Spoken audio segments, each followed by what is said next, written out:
কি করছো তুমি এটা?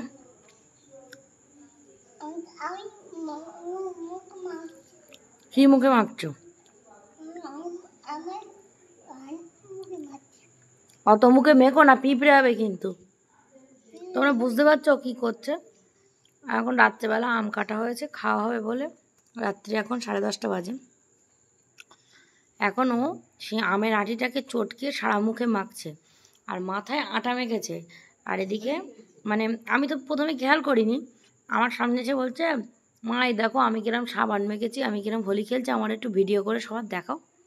তাহলে ও কী ধরনের বদমাস তোমরা ভাবো। মানে নিজে যে এটা বদমাইশিও করছে সেটাও ভালো রকম জানে, আবার বলছে যে একটু ভিডিও করে সবাইকে দেখাও, একটু সবাইকে হাই করে দাও। আর আমি দুষ্টুমি করছি। কি দুষ্টুমি করেছো সেটা বলো। আঙুলটা দুমড়ে গেল কেন? কেন তোমরা উত্তর দাও।